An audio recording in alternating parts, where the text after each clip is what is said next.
Hey everyone, welcome back to the channel. Thank you for being here. My name is Andrew, coming to you from the beautiful Carolinas. Today's topic is going to be when the narcissist won't leave you alone. Think about that for a minute. Guys, if you like the content, please subscribe. So the narcissist, they are very challenging individuals to say the least, and many times throughout the relationship and post-relationship, they won't leave you alone. I will give examples of both of those scenarios, and of course, when you first met the narcissist, how they wouldn't leave you alone either, and I'll jump right into it now. So when you first meet the narcissist, remember, you did not have the wisdom, you didn't have the education on narcissism, so most likely you didn't know that narcissists even existed. You just thought it was just a person that liked to look at themselves in the mirror and take a few selfies. Well, there are many more layers to the narcissist than that, but the point being, when you first met them, perhaps you experienced the euphoric stage or the love bomb stage when they just couldn't get enough of you. They wouldn't leave you alone. Remember, they would smother you with all the emojis. They would show you off to all their family members and friends. They would ask you to take them to places, or they would take you to places. Everything was new and exciting, and it moved at a lightning speed. This was all on purpose again. They were trying to get you to become attached to them, when in fact they can't become attached to you, because the narcissist is looking for a source of supply, and in this case it was you. But they wouldn't leave you alone. Remember, perhaps you stayed over at the narcissist house 6 days in a row, and then you're like, it's time for me to stay at my house. I think it's a good idea. And they're like, no, I need to be with you. We're soulmates. You're the love of my life. We have to be together. I need you. I want to be with you. And you're like, that's a little clingy, but okay, I'll stay with them.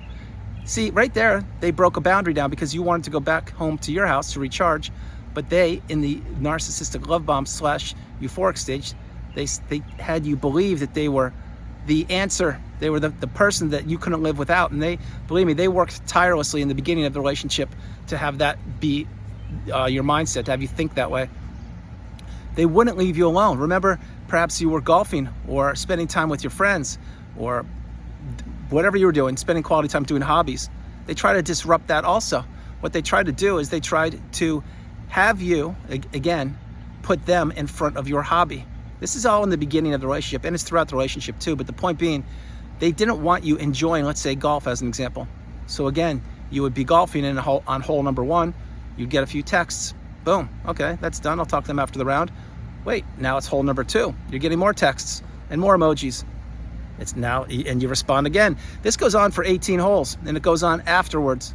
And you're like, what is this? And then you find yourself not spending time with your friends who you're golfing with, as an example, and you run right back to the narcissist. This is all on purpose. This is why in the beginning they wouldn't leave you alone, because they wanted you to become attached to them, and they knew they couldn't become attached to you. The reason that happened is because they were looking at you as a valuable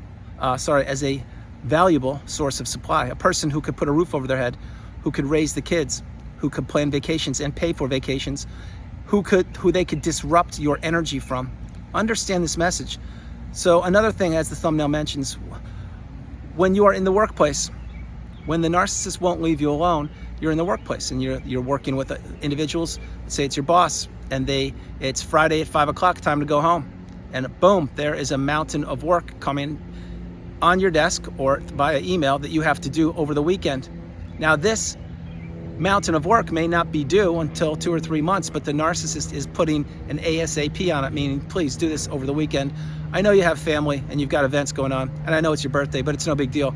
This is really important. Get it done. What are they doing there? They're trying to ruin your weekend and disrupt your energy. And if your boss is the narcissist, they actually hold the cards until you figure it out. And then, which I'll talk about later, in the beginning, you would be doing this work. You would be going above and beyond the call of duty, and the narcissist would be sitting back, still hounding you over the weekends, over Friday night, Saturday, Sunday, asking for the deadline, asking if you accomplish this task or these tasks. And in the beginning, like I said, you would do it. And you're like, I'm gonna impress the boss, I'm gonna do a great job. Well, did it get you anywhere? Probably not. It probably got you to HR, and then you probably were let go or you quit, because the narcissist in the narcissistic workplace, the bully, these people are tyrants, and they just want to destroy you. They want to steal bright shining light. They want to steal your empathy and your effort. And again, before I close the workplace bully part out, these people, what they want to do is they want to promise you the moon and the stars and give you nothing. They just want to really live by watching you squirm and watching you do all the extra work, which you're not being paid for. So another way would be friendships. When the narcissist won't leave you alone, Let's say you strike up a friendship. You go to the gym and you start working out, and you're getting in shape. And if you are, that's a good thing, by the way. And watch who you say hello to, and these kind of things. Have boundaries, in other words. But you meet this individual, turns out to be a narcissist, and they want to spend more and more time with you. And you notice in the gym setting that not many people are spending time with the individual, but you will, because you're new and you don't know any better, and you don't know about narcissism. Next thing you know, you're spending more and more time, you're exercising together, you're sharing more and more information about them. And then let's say for this example, you realize, oh my gosh, something's wrong here. I can't really be spending time with this person. But you keep going to the gym. Now you're trying to avoid the person who turns out to be the narcissist at the gym. And the next thing you know, they're blowing up your phone. They're asking you where you are, what's going on. Can we get together and have a coffee? How about we work out at a different time? They're trying to fit themselves into your life. Why? Because the other people at the gym realize that this person's a toxic individual. They want nothing to do with them. You didn't get the message. You threw them a bone and you wanted to be their friend or help them out, or just be a nice person. And you realize that this person is now clinging onto you. They're not letting you go. Perhaps they are copying you, which is a whole different thing. Let's focus on that for a minute. Remember, many times the narcissist, because they are so boring and they are not original, many times they copy what other individuals do, i.e. clothes, hairstyle, the music you listen to, where you go, where you vacation, events that they attend, things like that. The narcissist has no originality. Think about this for a minute. That's why many times they pick up a hobby and they practice the hobby for a couple weeks or months, and then it disappears. Example, let's say that they picked up a musical instrument and they're like, yeah, I'm gonna learn this musical instrument. I'm gonna play it really well. Okay, well, why are they doing that? I'll tell you why they're doing it. Because somebody that they know about is already doing it, and they're trying to get close with that person. And that person could be your replacement. Really get the message here. But the point being, then they pick up the musical instrument, they spend some money, probably your money, they learn how to play it a little bit, and then they don't use it anymore, and it just sits in the closet. Why?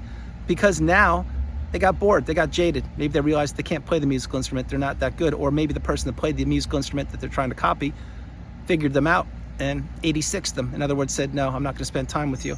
There are so many layers upon layers in the narcissistic abusive cycle, but when the narcissist won't leave you alone, it's not a good thing. How about this one? Romantic relationship, post-relationship, post-ending of it, and you're trying to divorce the narcissist as an example. Or maybe you're just trying to break free from them and you never even got married. Well, if your name was on the lease that you rented or you owned, that's gonna be one challenge. You're gonna have to close out the electricity bill, the water, the gas, the internet, the phone, all these kind of things. And they will be hounding you. They will be telling you why you didn't do it. What you should have done it better. You should have done this. Why are you paying that much money? And they will make plans with you and say, hey, yes, I'll meet you, let's say Friday at 2 o'clock. We will sit down and we will discuss the bills, who's gonna pay what, and we'll close this relationship in a good way. They won't show up. There's no way they will do that. That's just trying to get you to waste your time. This is why many times why the narcissist won't leave you alone. Remember, they're full of empty promises. They're full of future faking. They're full of dreams never to be realized. The narcissist knows this. What they want to do is they want to keep you in the narcissistic fog, i.e. the devaluation stage, so you never figure them out. And if you do figure them out, when you know they know, in other words, you know that they know that you know that they're a narcissist, that's a great thing for you. Many times that's a really great thing, and that's for a different video that I created last year, and I can recreate it again over the weekend. But the point being, when the narcissist won't leave you alone, it's to disrupt your energy. It's to disrupt the experiences of the events that you're attending. Like I said, maybe it's a wedding, maybe it's a graduation, maybe it's a barbecue, maybe it's a holiday. They won't leave you alone because they're always looking to poke you. They're always looking to prod you. They're trying to get a reaction out of you. They're trying to make themselves feel better through you. Now you may say, how's that possible, Andrew? What are you talking about? I'll tell you how. You go to let's say it's a Christmas event, a holiday celebration, and everyone's there, and you know the narcissist will be there. Let's say it's your sister or brother or aunt or uncle or somebody. Well, they know who you are. They know you're an empath, most likely, and a beautiful individual, internally and externally. And they will say, okay, it's the one time of the year I'm gonna get to see somebody, which is you. I'm gonna make sure I wind them up as much as I possibly can, and I'm gonna poke them from every angle possible. I'm talking verbally, mentally, emotionally, spiritually, psychologically, at times financially, and then you're gonna eventually be like, wait a minute, oh my gosh, no wonder I don't go to these functions anymore. Why would I go? This person won't leave me alone. You're right, they won't, because they see you as a target, and they see you as a valuable target that they only get to see once a year. I really hope you're following these messages I'm sending you. The point being, there are a litany of reasons why the narcissist won't leave you alone. And they all boil down to a few things. 1, control. 2, supply. And 3, money. That's what the narcissist needs to thrive. The narcissist believes that this thing called life is nothing but a big game that they need to win. Really get that message. That's what they think. And they think that all the individuals, i.e. the humans that they encounter, are nothing more than pawns or puppets on a chessboard. That's what they think. And they think that these people are expendable. No problem. This person, I blew up this relationship. I blew up this marriage for the 3rd time. No problem. Why? Because I'm going to get a new supply to fall in love with me. I'm going to get a new person to sucker. I'm going to get a new person to take advantage of and pay my bills. I'm going to get a new person to abuse and to devalue. That's what I'm going to do. That's what the narcissist thrives upon. Many times the narcissist is married multiple times. Now, I'm not going to focus on how many times people are or aren't married. Many people never get married. Many people get married once, many twice, etc.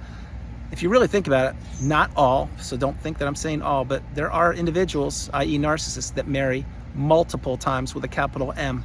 Drop comments below if you know people like that. The reason why is because they can't fall in love, and they blow up every romantic relationship they enter. And it is never more evident than if an individual is married, let's say, many times. Then you're like, what's going on here? Like, why were you married so many times? I don't get it. Think about it. Really get the message. It's because these individuals are not stable and they want to blow up relationships. That's exactly how they thrive. Remember, the narcissist needs negative or positive energy. And I am of the camp that they prefer negative energy from people like you or myself. Meaning, in other words, your natural vibration is a high vibration because most likely you're an empath. You're a beautiful, bright, shining light. And they saw this. They saw how you vibrated, and they saw how you clicked with people and just the abundance flowing through you. And they captured this for a period of time, which was the length of the relationship. And then when the relationship ended, or before it ended, they kept you vibrating super low down with them in the quagmire, in the mud, in the slime. That's where they wanted you vibrating down with them because they want to take you down with them. Really understand what I'm sharing with you. And yes, they do. That's why post-narcissistic relationship, after you've healed, after you've gone no contact, blocked the narcissist, removed all fly monkeys and people associated with them, you see things clearly. That's when your energy returns. That's when you begin to vibrate higher. That's when you leave the narcissist in the past and let them go on to do whatever they're going to do. Just stay away from me. That's what you say to yourself because you're now vibrating at an even higher level than you ever have before. Why? Because you've come through the cycle. You've come through, you've risen through the ashes like a phoenix. You've crossed the bridge. You're now on the good side. You've done something that most people have never even had the opportunity to do, which is to conquer the narcissistic relationship, to beat something that you never even knew existed. That's what you did. Understand this message. It's extremely powerful. So when the narcissist won't leave you alone, I will tell you one of the solutions to have them leave you alone. It's to utilize Grey Rock, which means just become boring. Learn to respond, not react. Learn to control what you can control. Stay stoic, stay calm, stay centered. Focus on yourself. Now, I understand everyone's situation is different. Many people can't get away from the narcissist as easily as others. I do understand that. Do what you can do, but have an exit plan and have a plan in place so you can remove yourself from the relationship when that time arrives. If not now, when? Guys, understand the message. It's so clear. The narcissist wants to disrupt your energy, your experience, your enjoyment of life, and your positive energy. They want to dim that. Don't let it happen. Not for another day. Take action. If not now, when? So guys, that's the video. I hope you liked it. I loved doing it from the sunny Carolinas. This is Andrew. Namaste. Have a great afternoon. Stay true, stay blessed. Continue to become awakened and aware and understand you are the priority. You come first, second, and third. You are an amazing individual. If no one's told you that today, I am telling you that. Believe what I'm telling you. I believe in you. Sitting here in this tree, I believe in you emphatically. Continue to move forward. Continue to invest in yourself. Drown out the narcissist. Have boundaries in place. Don't be a people pleaser. Learn how to say yes. You learn how to say no, the strongest word in the English language, and begin living your best life. God bless you guys. Remember, no matter where you are on the planet, you are not alone. I love you, and I'll talk to you tomorrow. All right, bye, you guys. Have a great day. I love you guys. Bye.